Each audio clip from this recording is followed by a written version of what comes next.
Assalamualaikum warahmatullahi wabarakatuh. Yang terhormat Rektor Universitas Buana Perjuangan Karawang, Bapak Dr. Haji Dedi Mulyadi SE. Yang terhormat Dekan Fakultas Ekonomi dan Bisnis Universitas Buana Perjuangan Karawang, Bapak Dr. Budi Rismayadi SEMM. Yang terhormat Ketua Program Studi Akuntansi Universitas Buana Perjuangan Karawang, Ibu Yanti SEMAK. Yang terhormat Pembimbing Kerja Praktik Bapak Ade Trisyanto SEMAK. Baiklah, saya akan memperkenalkan diri saya. Nama saya Siska Widyaningsih, NIM 174162622011157.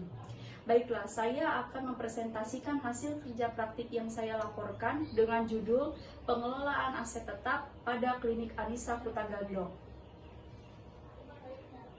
Baiklah, ada beberapa poin penting yang saya akan bahas. Yang pertama yaitu pendahuluan, yang kedua yaitu tinjauan pustaka, yang ketiga yaitu pembahasan, dan yang keempat yaitu kesimpulan. Yang selanjutnya yaitu latar belakang. Aset merupakan aset tetap yang tercantum dalam laporan keuangan yang nilainya setengah dari laporan keuangan. Maka aset di dalam kondisi perusahaan sangat penting karena setengah dari laporan keuangan adalah yang berisi aset, salah satunya yaitu aset tetap. Adapun tujuan dari kerja praktik ini adalah yang pertama untuk mengetahui bagaimana prosedur pengelolaan aset tetap pada klinik Anissa Kutagandok, yang kedua untuk mengetahui kondisi aset tetap pada klinik Anissa Kutagandok, yang ketiga yaitu untuk mengetahui tagging atau penomoran di setiap aset pada klinik Anissa Kutagandok. Pustaka laporan keuangan menurut D. Martani dan kawan-kawan. Laporan keuangan adalah hasil proses akuntansi pada satu periode waktu tertentu yang merupakan hasil pengumpulan pengolahan dan keuangan untuk disajikan di dalam perusahaan untuk membantu dalam pengambilan keputusan. Aset tetap. Menurut Warren, pengertian aset tetap adalah aset tetap yang bersifat jangka panjang atau secara relatif memiliki sifat permanen serta dapat digunakan dalam jangka panjang dalam kegiatan normal perusahaan, bukan untuk diperjualbelikan. Adapun karakteristik aset tetap, yang pertama yaitu aset dimiliki untuk digunakan dalam operasional dan bukan untuk dijual. Yang kedua, aset memiliki umur manfaat yang panjang dan biasanya disusutkan. Yang ketiga, aset memiliki substansi fisik. Pengendalian intern atau internal control. Menurut COSO yang dikutip oleh Hayes, internal control adalah suatu proses yang dilakukan oleh dewan direksi, manajemen, dan personal entitas lainnya yang dirancang untuk memberikan jaminan yang masuk akal mengenai pencapaian tujuan dalam kategori berikut: efektivitas dan efisiensi operasi, keandalan pelaporan keuangan, kepatuhan terhadap undang-undang dan peraturan yang berlaku, dan pengamanan aset terhadap akuisisi, penggunaan, atau disposisi yang tidak sah.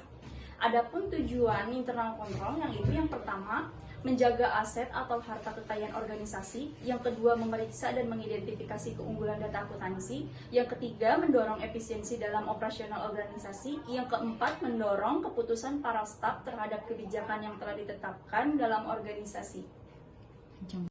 Yang selanjutnya yaitu ada gambaran umum dari perusahaan. Klinik Anissa adalah instansi yang bergerak pada bidang pelayanan kesehatan yang berperan sebagai klinik yang sangat berkembang untuk pelayanan masyarakat. Klinik didirikan oleh Bapak Dr. Haji Endang Makmur MM pada tahun 2006. Fasilitas pelayanan yang dimiliki klinik Anissa yaitu pelayanan gawat darurat, pelayanan rawat jalan, pelayanan rawat inap, dan pelayanan penunjang.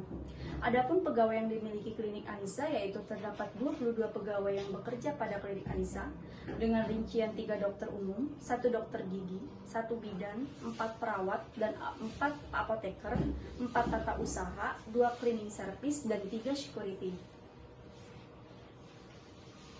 Berikut adalah visi misi dari klinik Anissa Kutagandok. Misinya yaitu menjadikan klinik Anissa 24 jam yang unggul dalam layanan untuk selalu mengutamakan kepuasan pelanggan atau pasien. Misinya yaitu melayani pasien oleh sumber daya manusia yang profesional dan didukung melalui jejaring yang luas serta teknologi yang handal, melaksanakan manajemen resiko dan praktek good corporate governance yang baik. Berikut adalah pembahasan pengelolaan aset tetap dari Klinik Anissa Kuta Gandok. Pemeliharaan aset milik Anissa merupakan suatu proses pemeliharaan barang milik perusahaan yang perlu dirawat dengan baik untuk memfasilitasi pelayanan di klinik tersebut, tetapi dalam klinik Anissa belum melakukan pengelolaan aset tetap dengan baik. Contohnya, yaitu aset klinik di setiap ruangan kurang dilakukan pengecekan dan pemeliharaannya dengan terjadwal, dan belum dilakukan pencatatan aset di laporan keuangan secara lengkap. Adapun tahapan kegiatan yang dilakukan kerja praktik minggu ke-1 pada tanggal 20 sampai 24 Januari 2020. Saat melakukan kegiatan kerja praktik di hari pertama, penulis diberitahukan mengenai profil perusahaan, pengenalan karyawan. Pada minggu pertama, data yang didapat adalah sejarah klinik Anissa Kuta Gandok. Minggu kedua, pada tanggal 27 Januari sampai 31 Januari 2020, penulis sudah memulai memasuki tahap yang lebih umum, yaitu cek fisik aset setiap ruangan klinik. Gambar berikut adalah aset yang sudah tidak layak pakai yang dimiliki klinik Anissa Kuta Gandok.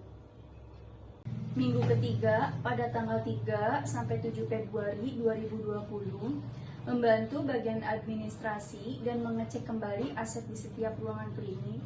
Gambar di samping yaitu aset yang masih layak pakai yang dimiliki klinik Anissa.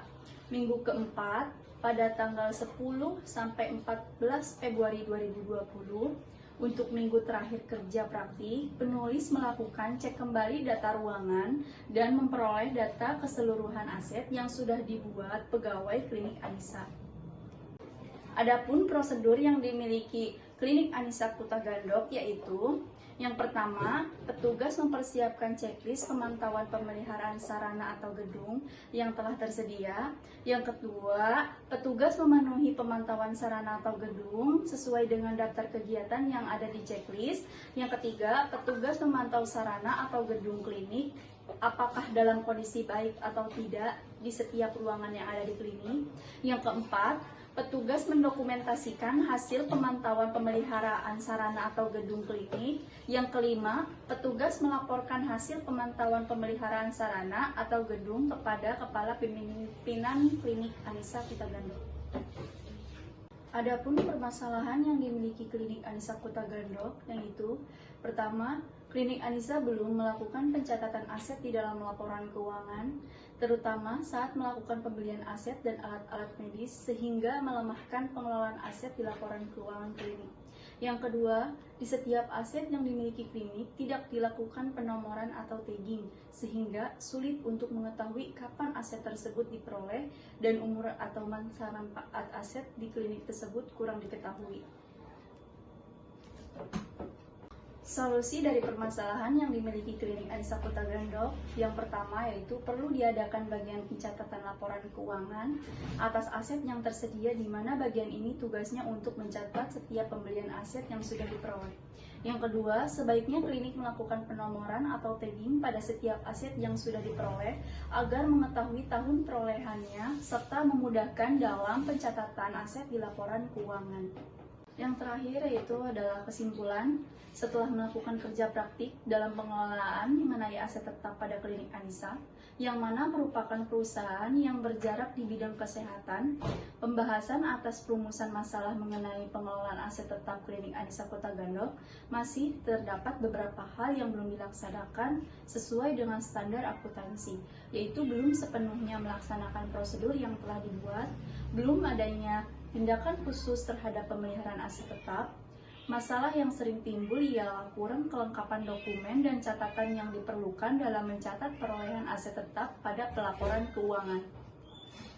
Sekian penyampaian dari hasil laporan kerja praktik saya. Mohon maaf apabila ada kekurangan dalam penyampaian presentasi ini. Wassalamualaikum warahmatullahi wabarakatuh.